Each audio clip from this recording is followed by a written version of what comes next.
Existe no imaginário, até mesmo dentro dos profissionais da saúde e da medicina, que o médico é só aquele que está na assistência ao indivíduo. Por muitos anos, pratiquei a clínica individual, mas eu mudei meu enfoque. Ao invés de trabalhar com o sujeito singular, eu passei a trabalhar com a distribuição da doença e dos determinantes das doenças na população.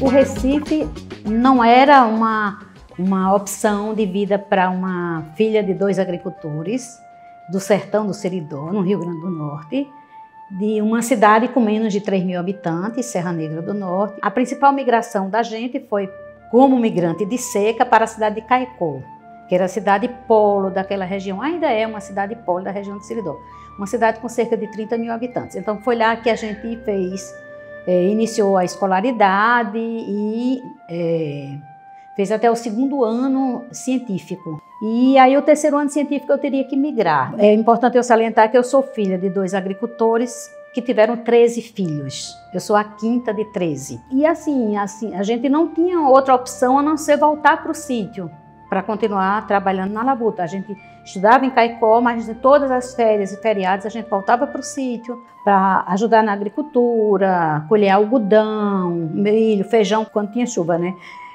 E assim a gente ia se mantendo nessa cidade com a ajuda de tios, de primos mais velhos. E aí surgiu a oportunidade de uma família de Caicó que vinham para o Recife porque um dos irmãos morava aqui e trabalhava na CELP e alugou um apartamento. Então eu vim para fazer companhia a essa menina que vinha para cá também, ou seja, eu vim morar em casa de pessoas que eu sequer conhecia.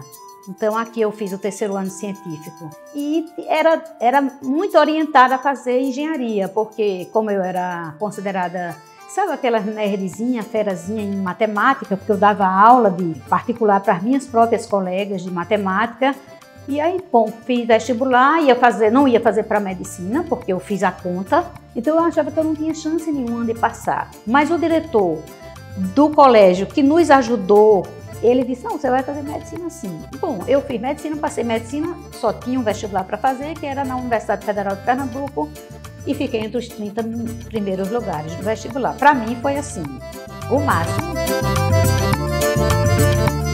Você me pergunta por que eu chego na infectologia? Porque naquele momento que eu comecei a dar aula nas ciências médicas, começaram a surgir os primeiros casos de AIDS. Aí eu fiz um mestrado em medicina tropical, defendo uma tese sobre análise de sobrevida aos pacientes com AIDS nesse estado. Eu coordenei a epidemiologia do estado durante 2 anos, na 2ª gestão do governo Arraes, na retomada. Depois fui para o Ministério da Saúde, fui assessora do Nordeste para a implantação dos programas de controle de AIDS. E de lá para cá, esse é o meu tema principal. Mais recentemente, a minha linha ficou muito direcionada às populações vulneráveis. Ou seja, eu comecei a trabalhar com transversalidade, com os determinantes sociais. Então, comecei a trabalhar com homens que fazem sexo com homens, com mulheres profissionais do sexo, com travestis e mulher trans, exploração sexual de crianças e adolescentes. Tudo isso temas que estavam ligados ao adoecimento, à maior vulnerabilidade, ao adoecimento pela infecção pelo HIV e outras infecções sexualmente transmissíveis.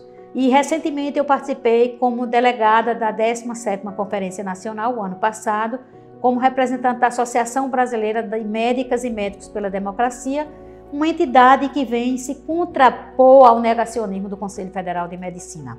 Então, assim, essa política negacionista, ela foi muito prejudicial e vitimou muitas pessoas, principalmente com Covid, nos anos mais recentes no país.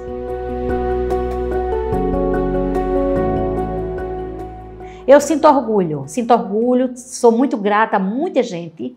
Acho que eu fui ajudada por muitas pessoas que me auxiliaram, senão eu não teria conseguido chegar onde eu cheguei. Mas eu não desejo um sofrimento tão grande para as pessoas que vivem no nosso país. Acho que nosso país é muito rico para deixar pessoas em situações de extrema vulnerabilidade.